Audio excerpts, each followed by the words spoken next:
ਅੱਜ ਅਸੀਂ ਗੱਲ ਕਰਦੇ ਹਾਂ ਉਹਨਾਂ 8 ਚੀਜ਼ਾਂ ਦੀ ਜਿਨ੍ਹਾਂ ਤੋਂ ਪਰਦੇਸੀ ਪ੍ਰਦੇਸ਼ ਵਿੱਚ ਬਹੁਤ ਜ਼ਿਆਦਾ ਡਰਦੇ ਨੇ।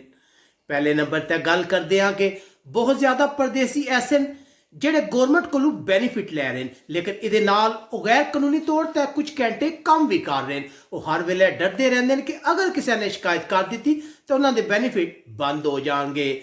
ਦੂਸਰੇ ਨੰਬਰ ਤੇ ਗੱਲ ਕਰਦੇ ਹਾਂ ਕਿ ਬਹੁਤ ਜ਼ਿਆਦਾ ਪਰਦੇਸੀ ਜਿਹੜੇ ਨੇ ਉਹ ਆਪਣੇ ਬੀਵੀ ਬੱਚਿਆਂ ਨੂੰ ਗਲਤ ਕੰਮਾਂ ਤੋਂ ਵੀ ਮਨਾ ਨਹੀਂ ਕਰਦੇ। ਉਹ ਡਰਦੇ ਰਹਿੰਦੇ ਨੇ ਕਿ ਅਗਰ ਇਹਨਾਂ ਸ਼ਿਕਾਇਤ ਕਰ ਦਿੱਤੀ ਤਾਂ ਕੀ ਹੋਵੇਗਾ, ਜਾਂ ਉਹਨਾਂ ਦੀ ਬੇਗਮ ਕਿਤੇ ਸ਼ਿਕਾਇਤ ਕਰ ਗਿਆ ਉਹਨਾਂ ਨੂੰ ਵਾਪਸ ਪਾਕਿਸਤਾਨ ਡਿਪੋਰਟ ਨਾ ਕਰਵਾ ਦਿਆ। ਤੀਸਰੇ ਨੰਬਰ ਤੇ ਬਹੁਤ ਸਾਰੇ ਪਰਦੇਸੀ ਆਪਣੇ ਮੁਲਕ ਬਹੁਤ ਜ਼ਿਆਦਾ ਟਾਈਮ ਗੁਜ਼ਾਰ ਕੇ ਜਦ ਵਾਪਸ 에ਅਰਪੋਰਟ ਤੇ ਆਉਂਦੇ ਨੇ ਤਾਂ ਉਹਨਾਂ ਨੂੰ ਇਹ ਫਿਕਰ ਹੁੰਦੀ ਹੈ ਕਿ ਉਹਨਾਂ ਕੋਲੋਂ ਸਖਤ ਸਵਾਲਾਤ ਪੁੱਛੇ ਜਾਣਗੇ। ਉਹ ਬਹੁਤ ਪਰੇਸ਼ਾਨ ਹੁੰਦੇ ਨੇ ਕਿ ਕਿਧਰੇ ਉਹਨਾਂ ਨੂੰ ਮੁਲਕ ਵੀ ਦਾਖਲੇ ਤੋਂ ਰੋਕਿਆ ਨਾ ਜਾਏ।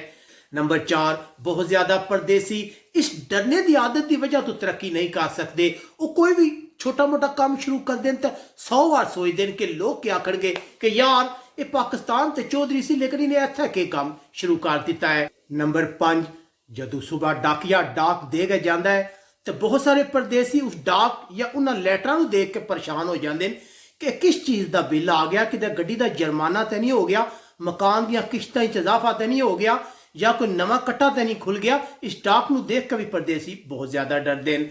ਨੰਬਰ 6, ਪਰਦੇਸੀ ਉਸ ਵੇਲੇ ਵੀ ਡਰ ਜਾਂਦੇ ਨੇ ਜਦ ਉਹਨਾਂ ਦਾ ਕੋਈ ਦੋਸਤ ਫੋਨ ਕਰਕੇ ਕਹਿੰਦਾ ਕਿ ਲੋ ਵੇ ਸੱਜਣੋ ਮੈਂ ਤੁਹਾਡੇ ਕੋਲ ਆ ਗਿਆ, ਮੇਰਾ ਬੰਦੋਬਸਤ ਕਰ ਲਓ। ਹੁਣ ਉਹ ਡਰਦੇ ਨੇ ਕਿ ਅਸਾਂ ਤਾਂ ਪਾਕਿਸਤਾਨ ਇਹਦੇ ਸਾਹਮਣੇ ਲੰਮੀਆਂ ਛੱਡੀਆਂ ਸਨ, ਉਹਨੇ ਸਾਡੇ ਇੱਥੇ ਹਾਲਾਤ ਦੇਖ ਕੇ ਇਹ ਸਾਡਾ ਮਜ਼ਾਕ ਬਣਾਏਗਾ। ਨੰਬਰ 7, ਬਹੁਤ ਜ਼ਿਆਦਾ ਪਰਦੇਸੀ ਐਸੇ ਨੇ ਜਿਹੜੇ ਕੰਮ ਤੇ ਜਾਂ ਜਿਸ ਡੇਰੇ ਤੇ ਉਹਨਾਂ ਰਿਹਾਇਸ਼ ਰੱਖੀ ਹੁੰਦੀ ਹੈ ਉੱਥੇ ਹਰ ਵੇਲੇ ਡਰਦੇ ਰਹਿੰਦੇ ਨੇ। ਕੋਈ ਵੀ ਮਸਲਾ ਹੋ ਜਾਏ, ਲੜਾਈ ਹੋ ਜਾਏ, ਲੇਕਿਨ ਉਹ ਕਦੇ ਵੀ ਹੱਕ ਸੱਚ ਦੀ ਗੱਲ ਨਹੀਂ ਕਰਨ ਲੱਗੇ। ਉਹਨਾਂ ਨੂੰ ਡਰ ਹੁੰਦਾ ਕਿ ਕਿਧਰੇ ਡੇਰੇ ਤੋਂ ਜਾਂ ਕੰਮ ਤੋਂ ਉਹਨਾਂ ਦੀ ਛੁੱਟੀ ਨਾ ਹੋ ਜਾਏ। ਤੇ ਹੁਣ ਗੱਲ ਕਰਦੇ ਆ 8ਵੇਂ ਤੇ ਆਖਰੀ ਨੰਬਰ ਦੀ। ਬਹੁਤ ਜ਼ਿਆਦਾ ਪਰਦੇਸੀ ਉਸ ਟਾਈਮ ਡਰ ਜਾਂਦੇ ਨੇ ਜਿਸ ਵੇਲੇ ਅੱਧੀ ਰਾਤ ਉਹਨਾਂ ਦੇ ਫੋਨ ਦੀ ਬੈਲ ਵੱਜਦੀ ਹੈ। ਉਹ ਕਹਿੰਦੇ ਨੇ ਖੁਦਾ ਖੈਰ ਕਰੇ।